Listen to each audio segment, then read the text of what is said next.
Hobbies when bored. Are you bored out of your mind and you're trying to see if maybe there is a hobby out there that you could do quickly and easily to get yourself out of this boredom? If that's the case, watch this video till the end and you'll get an idea for 7 hobbies you can do today. If you want to find and nurture your ideal occupation or business niche, subscribe to this channel and hit the notification bell so you know whenever a new video comes out. Also, remember to smash that like button below. You may not know this, but actually having fun and doing things that are different is a deep human need. That's something that we need to have in order to feel fulfilled.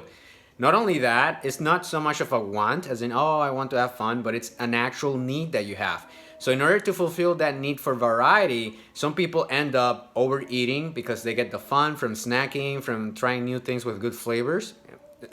You may get that from alcohol, from other addictions, from doing other things like watching too much porn for some guys out there, and many other things that we do and we don't know why we're doing it. Sometimes it's simply to fulfill that need for variety and fun in our lives. So if you're watching this right now and you're feeling bored, then you have a decision. And based on what you're going to do next, that's going to determine what you're going to keep doing in order to keep fulfilling that need. Are you going to go and overeat? Are you going to go and overspend? Like people who do a lot of shopping, sometimes they do it for that reason and they notice that their happiness is very short-lived. And that's the reason why, because you're not really fulfilling the need for variety in a way that's satisfactory.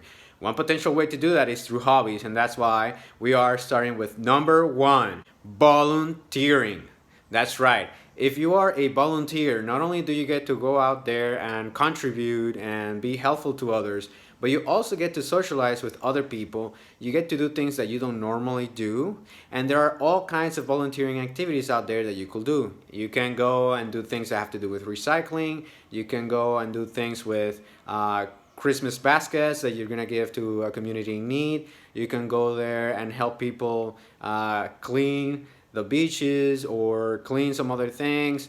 There are an infinite amount of potential things you can do when it comes to the hobby of volunteering. And not only that, not only do you get the community aspect of networking with people you don't know, the variety of doing something that's different, being in a different environment altogether, but you also get to put something on your resume that's pretty cool. This is something that people don't talk about very often, but if you're actually someone who's interested in having a good resume and a career and whatnot, you will be surprised by the fact that when employers see your resume, just having work history and accomplishments when it comes to studies is not the same as also having some solid volunteering experiences. It kind of like rounds you up as a candidate and as a human being. Now, you may not be interested in going out of your house, so we have number 2, learning a new language. That's right. You know how interesting it is to learn a new language, and then once you become a little bit more fluent in it, or you're talking the basics with it, you sort of start getting this air of being a more cosmopolitan person. You can actually go to a restaurant and see the menu. Maybe it's a French cuisine, right? And then you can actually know what the fuck you're ordering sometimes. And this is something you can do from home, something that will add a lot of value to you as a human being, as someone who could potentially get jobs for doing that, for being able to have that language. It's happened to me. Oh, you know this language. Fun, awesome. You have an advantage over the other person for this particular position, right? And even not talking about any of that stuff, since we're doing this for fun, it can be pretty fun trying to listen to something in a different language and you're just laughing your ass out loud if it's in a language that you don't usually know. For example, when people have never listened to Chinese before, to Mandarin, that tends to be one of the responses, like, oh, like, shi, shi, shu, sha, like, right? I don't mean to offend anyone out there. It's just something that I've seen other people react to when they're in that situation. Number 3, join a sports team locally. Now, it may be any sport that you find interesting, or even if you don't, you can go in and try it out for yourself. You will have multiple benefits from this. You will be in a different environment. You will be with different people. You will be able to network with them, network with their network, right? Like meeting new people. You'll be able to actually work out. So you're getting an exercise. If it's an outdoor sports, you also get to be close to nature. You get to socialize. These are all very deep, powerful things that for most people, at least when we're talking generally, tend to be things that make you feel more fulfilled, more alive, and make you feel more happy with your life and what you're doing. Again, it adds a lot of variety to your day, especially if you are getting out of your home. Because again, sometimes we want to feel secure, we want to stay in. We just want to do things on the internet. That's probably why you're watching this, how you found me. But if you go out of the house and do different things, that's going to add more to that feeling of variety and fun that you're seeking. And it's doing it in a constructive way, not in a way that's going to end up potentially becoming an addiction. Some people might think that I'm kidding here, but number 4 is actually learning to code for yourself. Now you might think, how is that even fun? Well, for some people it is. I actually have friends who they're in marketing, they're in some other areas, they're working at a very high level, and in order to relieve stress, they actually do some coding on the side. They learn about it, they work at it, it's calming to them. They don't have to deal with the pressures, the deadlines, they don't have to deal with people. There's many things that they get to do doing that. And the funny thing is that you're developing an actual skill set that can potentially be useful for you in the future. Not only that, but you're also developing the logic of coding that has to do with software, that has to do with many other things that you could potentially use. Maybe even on Microsoft Office, having the logic of using a coding could help you with the VBA interface and a bazillion other things. The point is, you might be the type of person who might enjoy this, and if not, move on. Number 5, collecting. Yes, collecting can be so fun. If you play video games, try collecting video games. You could go for used ones, you could go out there, maybe you could do some retro stuff.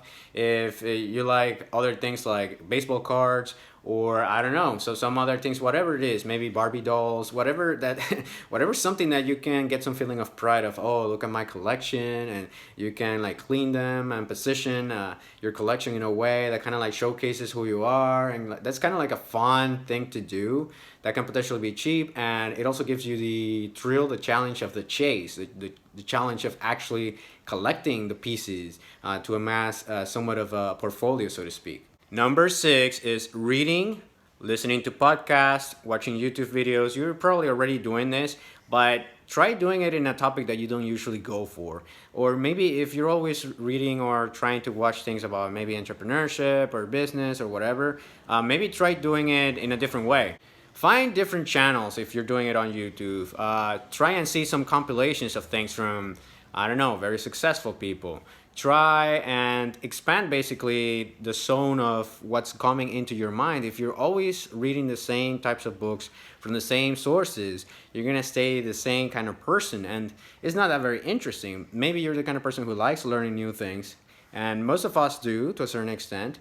But if that's the case, then you need to go out there and try out different sources, different types of books, different types of podcasts that you listen to, and they'll always kind of like give you a new perspective, especially if you've never listened to them.